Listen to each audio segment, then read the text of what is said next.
Hello everyone. Today I'd like to share with you a story that took place in the state of Connecticut, USA. Just a quick introduction. Connecticut has a fairly pleasant climate and a long coastline along Long Island Sound, which made it well known for its maritime industry in the past. Nowadays, the state is recognized as one of the wealthiest in the US, and it's also home to several prestigious universities, including Yale University, which attracts outstanding students from all over the world.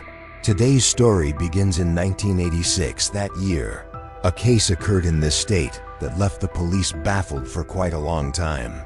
The perpetrator was extremely cunning. They carried out the crime so skillfully that investigators at the time could barely find a single lead. So what really happened? Let's rewind the clock a bit and go back to December 1st, 1986. That day happened to be a Monday, the start of a new week. The entire state of Connecticut had just been hit by a major snowstorm. However, once the storm passed, life went on. People began heading out again, shopping and getting ready for the upcoming Christmas season.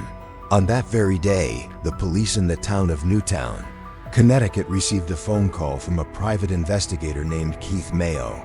He said that his client, a woman named Hel Lork Nielsen, had been missing for several days.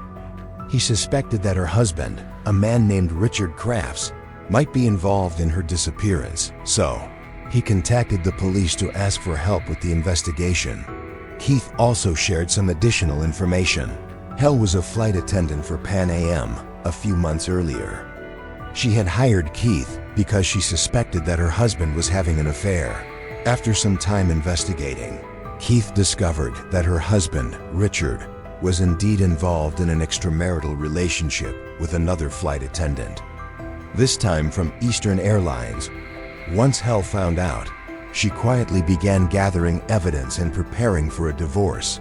But then, suddenly, she vanished and no one was able to reach her. When the investigation began, the police discovered that Hel hadn't been seen since November 19th, meaning she had already been missing for more than 10 days. Her car was found parked in the employee lot at her workplace. However, at the time, the police didn't think much of it. They believed it was just a typical marital dispute and that Hel had probably gone off somewhere to cool down.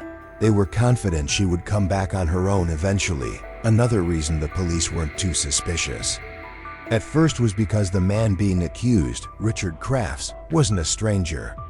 He was a pilot for Eastern Airlines and had previously served as a part-time volunteer police officer in the same town. He seemed like a respectable man with no history of trouble.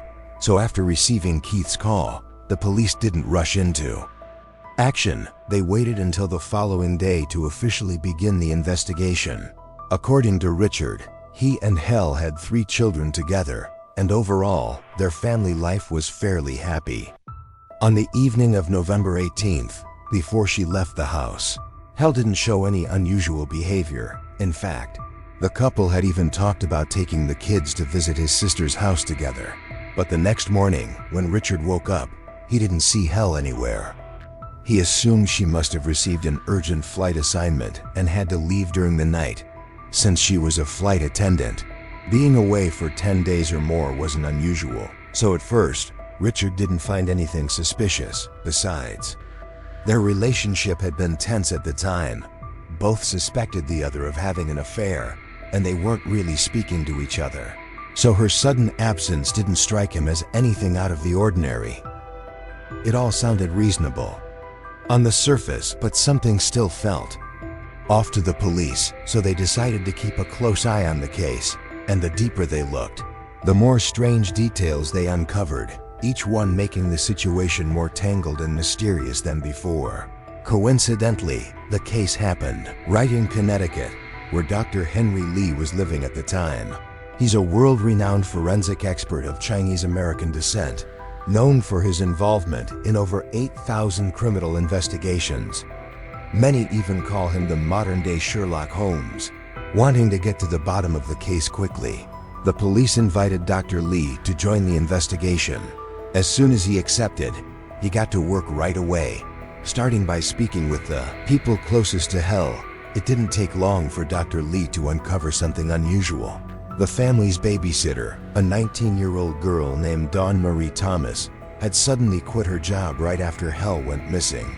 That struck Dr. Lee as odd, so he quickly set out to find and speak with her. However, after speaking with her, Dr. Lee determined that the babysitter had no connection to Hell's disappearance. But in return, he managed to gather a few extremely important pieces of information, all from her own account of what she had seen and heard.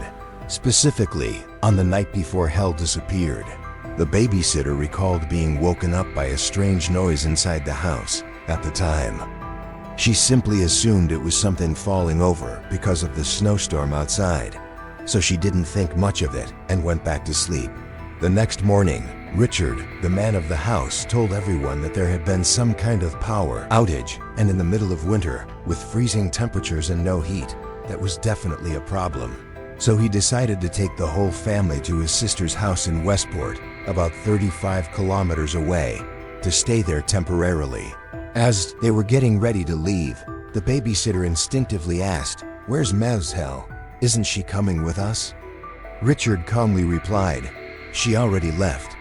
Once they arrived, Richard dropped everyone off and then drove away, not returning until around 7 p.m. that evening. During all that time, the babysitter never saw any sign of Hell. The next day, while tidying up the bedroom, the babysitter noticed a large dark stain on the carpet. When she asked about it, Richard told her it was kerosene. Not only that, he immediately cut out the stained section of the carpet and threw it away. At that point, Marie started to feel that something was seriously wrong. A sense of unease and fear crept in. So she decided to quit her job and leave Richard's house shortly afterward. As Dr. Lee expanded the investigation to include Hell's co-workers and friends, he discovered something very strange. Richard, Hell's husband, kept giving different answers about where his wife was. Sometimes he said, "She went to Germany. She'll be back soon." Other times, "She's back home taking care of her sick mother." But when people started pressing him with too many questions, he finally snapped and said, "I don't know where she went." The deeper the investigation went, the more it became clear that Richard was far from the simple, upstanding man he appeared to be. Some of Hell's friends revealed that he was extremely controlling, a classic authoritarian figure who wanted to dictate everything in the household. His temper was unpredictable, and he had a fascination with collecting weapons. On top of that, he was known to have affairs. They also said that Hell had been physically abused by him in the past. Some even recalled that shortly before she went missing, Hell had said something that sent chills down their spines.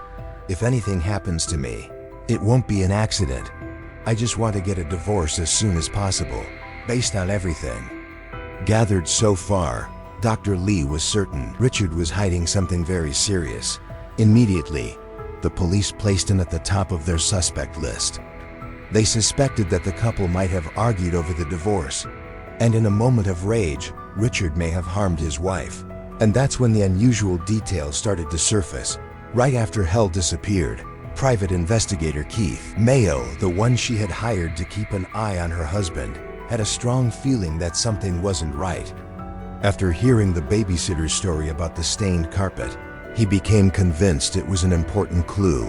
He managed to track down the landfill where Richard's family regularly dumped their trash. Without wasting any time, he hired 9 people to help him dig through mountains of garbage for several days. And finally, they found a piece of carpet that looked exactly like the one from Hell's bedroom, still stained with a large, suspicious mark. As soon as he received the information, Dr. Lee immediately sent the carpet sample to the police for testing.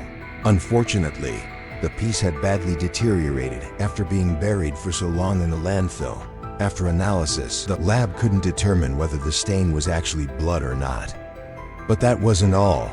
When the police reviewed Richard's bank accounts and phone records, they uncovered several highly suspicious details. For example, on November 13th, just a few days before Hell disappeared, Richard spent $375 on a large deep freezer at a store in Newtown. But seriously, in the middle of winter, who goes out and buys a freezer? What exactly was he planning to store? The store owner recalled that the freezer wasn't available right away that day. It would take a few days for it to arrive. They asked Richard to leave his contact information so they could deliver it to his house once it was in stock, but he refused instead. 4 days later, on the very day Hell is believed to have gone missing, Richard came back and personally transported the freezer home himself. That's not all. Shortly after that day, his credit card showed another charge, nearly $900, for equipment rental. When the police checked his phone records, they discovered that Richard had contacted a company to rent a wood chipper. He claimed that the recent snowstorm had caused a tree to fall in his yard, so he needed the machine to clear it out. But the real question is, what exactly was he planning to grind up? On November 18, 1986, just one day before Hell disappeared, Richard went to a local company and rented the biggest, most powerful wood chipper they had. This machine was strong enough to shred tree trunks up to 30 centimeters in diameter. But no one could figure out what he was planning to do with such a massive piece of equipment, especially since there were no fallen trees in his yard, contrary to what he had claimed. Then, on November 19th, just one day after renting the wood chipper, Richard used his bank card again to purchase a brand new set of bed sheets, blankets, and pillows. Now think about it. Who, in their right mind, would be out shopping for new bedding when their wife had just mysteriously gone missing? Everything Richard did, from buying the freezer, to renting the wood chipper, to shopping for new bedding, all pointed to the fact that something was seriously wrong. But the problem was, there was no concrete evidence, and most importantly, Hell's body still hadn't been found, no matter how strong the suspicions were.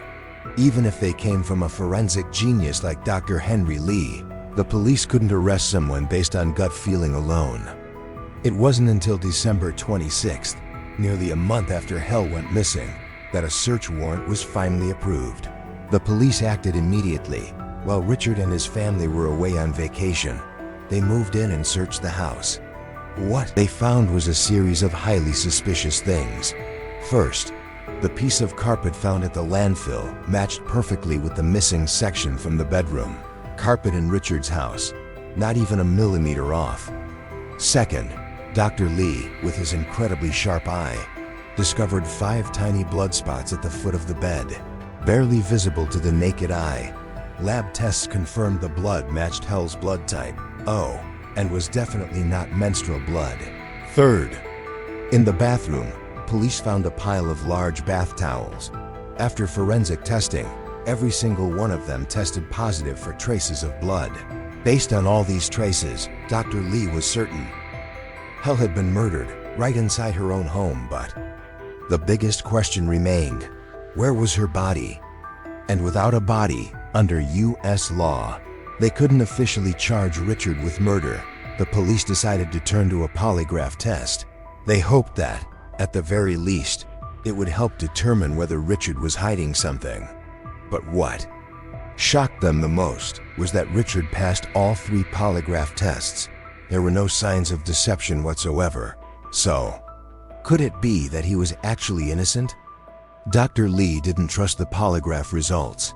He explained that with an ordinary person, sure, you might see changes in heart rate or breathing under pressure, but Richard was different. Through further investigation, they discovered that he had once served in the U.S. Marine Corps and even worked for the CIA, the Central Intelligence Agency. Someone like Richard had been trained to never show emotion lying. For him, it was second nature. How could a simple lie detector test possibly shake a man who had carried out countless covert missions? Just as the police were hitting a dead end and all hope seemed to be slipping away, something unexpected surfaced, a piece of information that at first glance seemed completely unrelated. But it turned out to be the very thing that would turn the entire case around. As the disappearance of Hell Crafts began making international headlines, the pressure on the police mounted. Public scrutiny was intense, and they desperately needed a breakthrough. Then, out of nowhere, a surprising clue emerged from a story that seemed completely unrelated at first. A few months earlier, The local community had been outraged by a horrifying incident. A man had gone into a rage because his neighbor's dog barked too much. In a fit of anger, he grabbed the dog and threw it straight into a wood chipper. The poor animal was torn to pieces. The case caused a stir, briefly appeared in a few small newspapers, and then faded away. But Dr. Lee's investigative team didn't forget. That detail reminded them Richard had also rented a wood chipper right around the time Hell went missing. From that moment on, the entire direction of the investigation changed. When the police followed this lead, they found a key witness, Joseph Hine, a snowplow operator working the night shift on the highway. He recalled that around 3 a.m. on November 19th, while clearing snow near Lake Zoar, he saw a man with a large wood chipper pulled off to the side of the road. The snowstorm that night was intense, so severe that no one should have been outside, let alone dragging a wood chipper around in the middle of the night. Joseph had found it strange and was deeply struck by the man when the police showed him a photo lineup. He didn't hesitate for even a second. It was Richard Kraft's. Based on that testimony, the investigative team came to a chilling hypothesis. Richard had killed his wife, then brought her body to the edge of Lake Zoar and used the wood chipper to dispose of the remains. Lake Zoar immediately became the focal point. When the police arrived at the lakeshore, they began noticing unusual signs: small wood chips, a few torn up scraps of paper, and one of those scraps still had Hell's address written on it. Could this be the actual crime scene? The problem was, Lake Zoar was vast with deep waters. Searching the entire area was nearly impossible. And then, once again, Dr. Lee came up with a breakthrough solution. He rented a wood chipper identical to the one Richard had used, then bought a frozen pig, roughly the same size as a human body. He fed the pig into the machine and observed how the fragments were scattered. The experiment showed that the maximum distance the fragments could travel was just 46 meters, with most of them landing close to the shore. With that information, the police split into two teams. One group dove into the lake to search underwater, while the other combed along the shoreline using nets and sieves. They even obtained permission from local authorities to partially drain the lake to make the investigation easier. And finally, their efforts paid off. The police recovered fragments of Hell's body, 2,660 strands of hair, 69 bone fragments, 2 teeth, 1 fingernail, 1 toenail, and numerous other tiny remains. Not only that, they also found a chainsaw at the bottom of the lake. Although the serial number had been completely scratched off, by soaking that part in a special acid, the number 5,921,616 reappeared, matching exactly with the receipt for the chainsaw Richard had purchased on the chainsaw blade. There were also strands of blonde hair, some blue fibers similar to a towel found in Richard's home, and a few tiny fragments of skin that were nearly invisible to the naked eye at that time.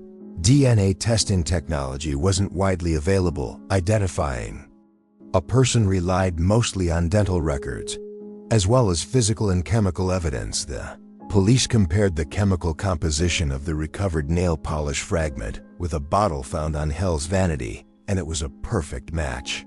The 2 teeth were also examined against Hell's dental records and matched in every detail. The final veil of mystery had been lifted. The killer had planned everything meticulously, but what he didn't anticipate was that science forgets nothing. In the end, the police reached their conclusion. Richard had killed his wife, striking her at least twice with a blunt object, right in their bedroom, and then, to ensure no one would uncover his crime, he devised a gruesome plan to dispose of the body using a wood chipper. He believed that once the remains were shredded into tiny pieces, no one would ever be able to identify the victim again. However, the wood chipper had one major weakness: it couldn't shred soft materials very well. That's why Richard came up with another step in his plan. He went to a store and bought a large freezer, placed his wife's body inside, and waited for it to freeze solid. Once it was completely frozen, He used a chainsaw to cut the body into smaller pieces, then fed them into the chipper and sprayed the remains into Lake Xue for the fish to eat. A plan that was shockingly cruel and cold-blooded. On January 13, 1987, after gathering sufficient evidence, the Connecticut office of the chief medical examiner officially signed the death certificate for Hal Crafts. Immediately afterward, Richard, who had been desperately trying to cover up his crime, was arrested. This case immediately sent shockwaves across the United States, not just because of the brutality of the crime, but also because of the way it was handled legally. Due to the overwhelming media coverage of the case, the trial was moved to New London in May 1988 to ensure a fair proceeding. During the first 2 weeks alone, more than 100 witnesses took the stand and over 650 pieces of evidence were presented to the court. After 54 intense days of trial, the outcome seemed almost certain. 11 out of 12 members of the jury believed Richard was guilty, but there was one lone holdout, and because Richard refused to plead guilty, the trial ended in a hung jury. The court couldn't deliver a verdict. It wasn't until November 21, 1989, nearly 3 years after the crime, that the second trial officially took place, this time in Norwalk. With all the undeniable evidence, testimonies, and witnesses, Richard was sentenced to 50 years in prison for murder. But the story didn't end there. On January 30, 2020, after serving 31 years in prison, Richard was released early due to good behavior. He was relocated to a house in Bridgeport, about 32 kilometers away from his former home. His release sparked public outrage. Many were furious that he could walk free again, but legally speaking, he had served the majority of his sentence and had shown model behavior during his time behind bars. So what exactly made this case so extraordinary? Part of it was the method he used to dispose of the body. So brutal and cold-blooded, it felt like something straight out of a horror movie. But more importantly, this was the first case in Connecticut's history where prosecutors had the courage to charge someone with murder, even without a complete body. The conviction wasn't based on a confession, but rather on a mountain of scientific evidence, logical reasoning, and the unwavering determination of the investigative team. This case was solved not only thanks to the brilliance of Dr. Henry Lee, but also through the tireless efforts of every police officer, every investigator, and Hell's private detective, the very first person to suspect that her disappearance was anything but ordinary. Behind every murder case, there's always a victim who suffered and a family left broken. Hopefully justice, even when it arrives late, can still offer a final sense of peace for those who are gone. That's where we'll end today's story. Thank you for staying with me until the very last moment. See you in the next videos. Goodbye for now.